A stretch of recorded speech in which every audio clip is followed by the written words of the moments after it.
అందరికీ నమస్తే అండి. మిథున్ రెడ్డి అరెస్ట్‌పై స్పందిస్తూ విడుదల రజని ఒక మంచి స్టోరీ చెప్పుకొచ్చిందండి. ఎంత మంచి స్టోరీ అంటే, ఆ కథ వింటా ఉంటే నిజంగా అబ్బా! విడుదల రజని గారు ఇంత అద్భుతంగా కథలు చెప్తారా అనిపించింది. చాలా చక్కని స్టోరీ. ఆల్మోస్ట్ ఇంకా విడుదల రజని గారు కన్నీళ్లు పెట్టుకోవడం ఒకటే తక్కువ. మామూలుగా కాదు. ఒకసారి ఏమని మాట్లాడుతుందో వినిపిస్తా వినండి.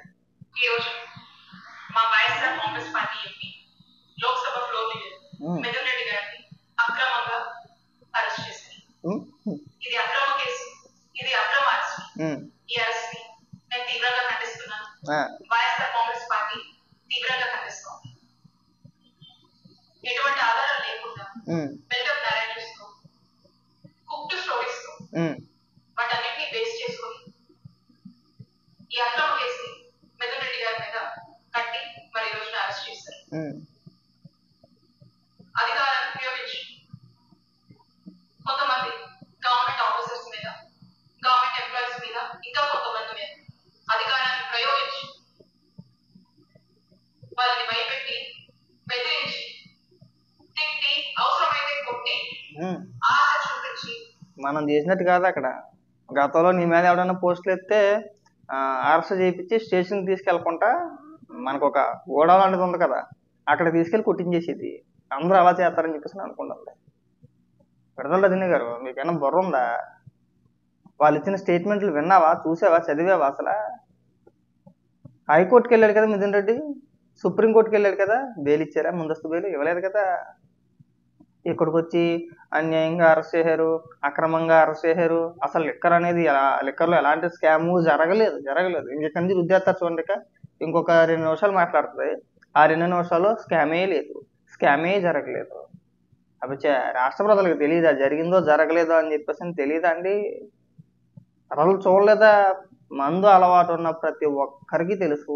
మీరు 2019 నుంచి 2024 వరకు రాష్ట్రంలో ఏ మద్యం అమ్మారు, ఏ బ్రాండ్స్ అమ్మారు, ఎంతగా అమ్మారు, ఎలా అమ్మారు అనేది రాష్ట్ర ప్రజలకు తెలుసండి. తెలీదా? డిజిటల్ పేమెంట్ ఎందుకు పెట్టలేదు అని ఒక్కదానికి సమాధానం చెప్పండి అంటే ఒకడో సమాధానం చెప్పడం. దానికి సమాధానం ఉండదు. అది మినహాయించి స్కామ్ జరగలేదు. ఇంకా మిథున్ రెడ్డి చాలా మంచోడు. ఈ ఒక పాఠమే పట్టుకున్నారు తప్పితే అక్కడ నువ్వు అమ్మిన బ్రాండ్స్ ఏంటి, నువ్వు ఎంతకు అమ్మావు, ఎలాగమ్మావు, ఈ ఓన్లీ క్యాషే ఎందుకు తీసుకోవాల్సి వచ్చింది, డిజిటల్ పేమెంట్లు ఎందుకు పెట్టలేదు, అసలు వీటన్నిటికీ సమాధానం చెప్పరంట. అన్యాయం, అక్రమ కేసులు పెట్టారు. ఆ మిగిలిన వాళ్ళందరినీ కొట్టి వాళ్ళ చేత స్టేట్మెంట్లు ఇప్పించారు. అంత పిచ్చి వాళ్ళ జనాలు నమ్ముతారా? వాళ్ళ దగ్గర తీసుకొని ఆ స్టేట్మెంట్స్ ని బేస్ చేసుకొని మిథున్ రెడ్డి గారిని అరెస్ట్ చేశారు.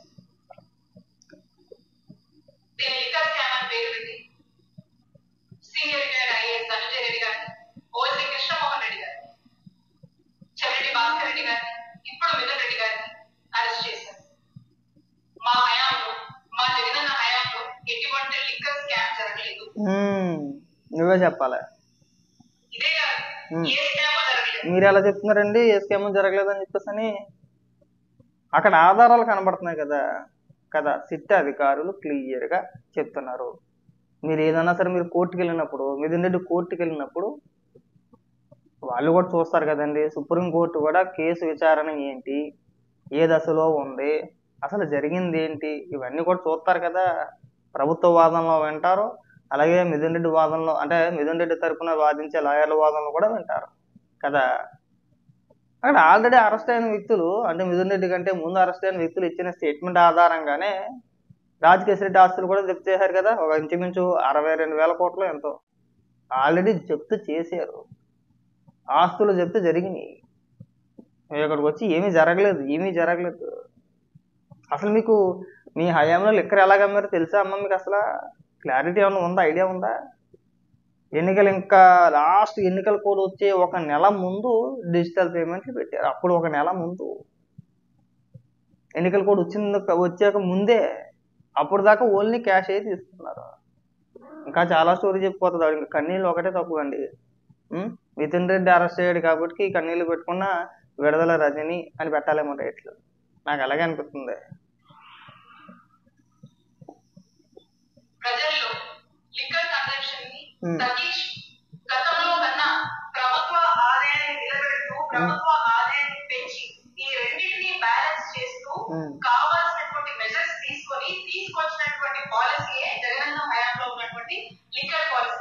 మేము దాన్ని చాలా ట్రాన్స్పరెంట్ గా జగనన్న హయాంలో ఈ పాలసీని అమలు చేయడం జరిగింది. చాలే అమ్మ చెప్పావు కానీ సంబంధిత మంత్రి నారాయణ స్వామి గారు ఇప్పుడు దాకా మాట్లాడాలా దీని గురించి, అవునా?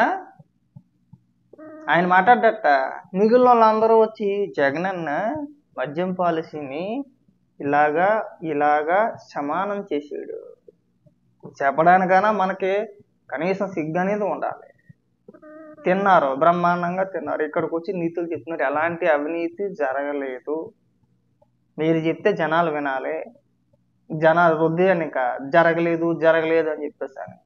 పైగా పారదర్శకత, మళ్ళీ ఇంగ్లీష్లో పెద్ద పెద్ద పదాలు. ఒకే సింపుల్ క్వశ్చన్కి ఆన్సర్ చేయండి అయ్యా, ఎవడన్నా మాట్లాడతాడేమో అనుకుంటాం.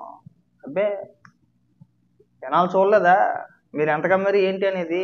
పైగా ఏంటి ఒక్క డిస్టిలరీకి కూడా పర్మిషన్ ఇవ్వలేదంట. అన్ని కూడా గతంలో చంద్రబాబు నాయుడు గారి హయాంలోనే డిస్టిలరీ అన్నింటికి కూడా పర్మిషన్ ఇచ్చారంట. ఇప్పుడు అది కూడా మాట్లాడుతూ ఒకసారి వినిపిస్తాను.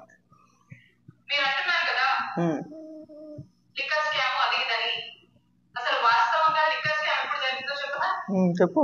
చంద్రబాబు నాయుడు గారి హయాంలో 2014 నుంచి 2019 వరకు మీరు తీసుకొచ్చినటువంటి లిక్కర్ పాలసీ రూల్స్ అన్ని డివేట్ అయ్యి ఏ విధంగా మీరు లిక్కర్ ని ఏ విధంగా మీరు ఎక్స్ప్లాయిట్ చేశారో అప్పుడు జరిగింది. దాన్ని స్కామ్ అంటారు. మరే అధికారంలో 5 ఏళ్ళు ఉన్నారు కదా, ఏం చేశారు? 19 నుంచి 24 వరకు మీదే కదా అధికారం.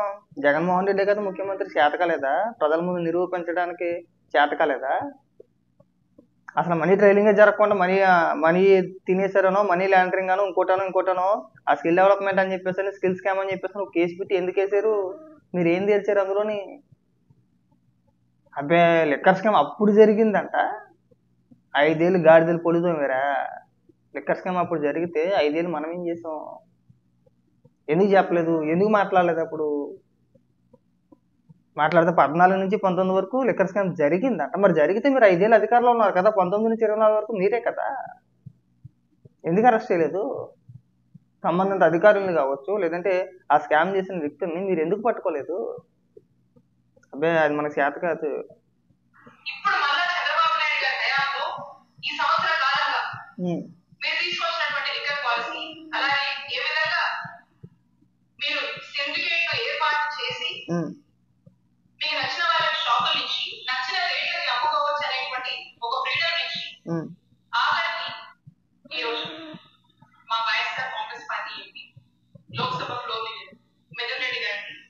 అయిపోయిందా?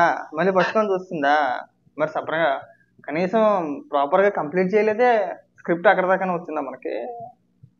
దయచేసి ఇలాంటి ఉపన్యాసాలు ఇవ్వద్దండి. ఆధారాలతోనే అరెస్టులు చేశారు. ఏ ఆధారం లేకుండా అరెస్ట్ చేసేస్తానో, రిమాండ్కి వేసేస్తాం అంటే కోర్టులు ఊరుకోవు కదా. అన్ని ఆధారాలు చూపించిన తర్వాతే సుప్రీంకోర్టే చెప్పింది బెయిల్ ఇవ్వడానికి నిరాకరించింది కదా. మేము ముందస్తు బెయిల్ ఇవ్వలేమని చెప్పేసి సుప్రీంకోర్టు చెప్పింది. ఆ తర్వాతే కదా మన పనులను అరెస్ట్ చేసింది, అవునా? మీరు ఎన్ని రకాలుగా ప్రయత్నించాలో ముందస్తు బెయిల్ కోసం అన్ని రకాలుగా ప్రయత్నించారు. కోర్టులు బెయిల్ ఇవ్వలేదుగా, అందుకే కదా అరెస్ట్ చేసింది. ఇంకా ఎందుకంటే ఉపన్యాసాలు చెప్తారు ఇక్కడికి వచ్చి, ఏమీ జరగలేదు అని చెప్తే అయిపోద్దా? ఇలాంటి ఉపన్యాసాలు ఇంకెప్పుడు ఇవ్వమాక. మిథున్ రెడ్డి మంచోడేమీ కాదు, మీ జగన్మోహన్ రెడ్డి అంతకన్నా సుతపోసేమీ కాదు. అసలు మెయిన్ విలనే జగన్మోహన్ రెడ్డి. రానున్న రోజుల్లో జగన్మోహన్ రెడ్డిని కూడా ఎత్తుతారు, అందులో ఎలాంటి సందేహం లేదు. లిక్కర్ స్కామ్ లో జగన్మోహన్ రెడ్డి ఖచ్చితంగా జైలుకి వెళ్ళబోతున్నాడు, ఇది రాసి పెట్టుకోవచ్చు.